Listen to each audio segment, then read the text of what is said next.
Hello friends, Tanya here for Trinity Stamps, and this time I am going to be featuring the A7 Envelope Builder die set. Here are all of the dies that come in the die set. There are several that are not related to building an envelope, but these are the ones that will make the envelope itself. We have a main piece and two flaps and one main flap. Actually, you make two of those. And then we have a stitched detail 5x7 panel that'll work in your card building. And this is what it looks like when you die cut it. You have some nice stitching details here. And then there is a stitched and scalloped panel that you can also use to create a 5x7 card. We have these word dies with bubble cuts that I have taken and die cut from some paper and some vellum and layered those together so you could see what they look like. You can use the letters or the words with or without the bubble cut and they still will look amazing. Here I've die cut all of the pieces to make a single A7 card. I did use 80-pound Neenah Solar White for this particular envelope because I wanted to use my gel press.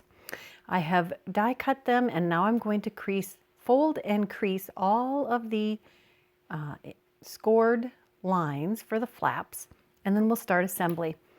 I'm going to just lay the main body of the envelope face down, and I will add some glue to each of the flaps and line those up and just fold the flap down over the main part of the body.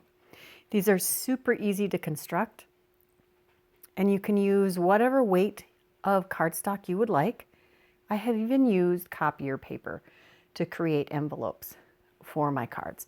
I don't know about you, but I have a giant stash of cardstock. And this particular envelope does take 2 sheets of 8.5 by 11 cardstock or pattern paper, or 2 12 by 12 pieces. You can't get by with just 1 sheet to make this envelope, but that's okay.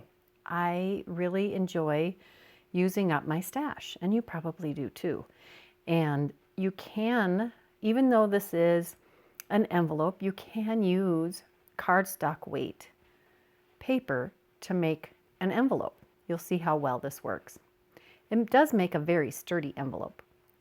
Now I finished the construction. I'll only need a little bit of tape runner or washi to seal that up. And here's a 5x7 card that I've created, and I did use the envelope builder panel, the scalloped stitched one. And there are many layers on this, and there are, I think, 3 layers of coaster blank, so probably 1.5 of the foam tape. And I have a couple of the really big half-back pearl baubles. Now I am sliding this into the card, and I do run into the lip of one of the panel edges on the inside, but you just have to fiddle just a smidge to get it in.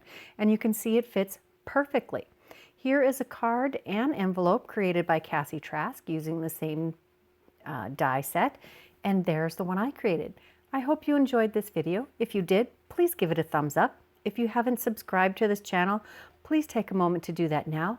And if you're interested in any of the products used in today's video, they are listed in the description box below. Until next time, bye-bye.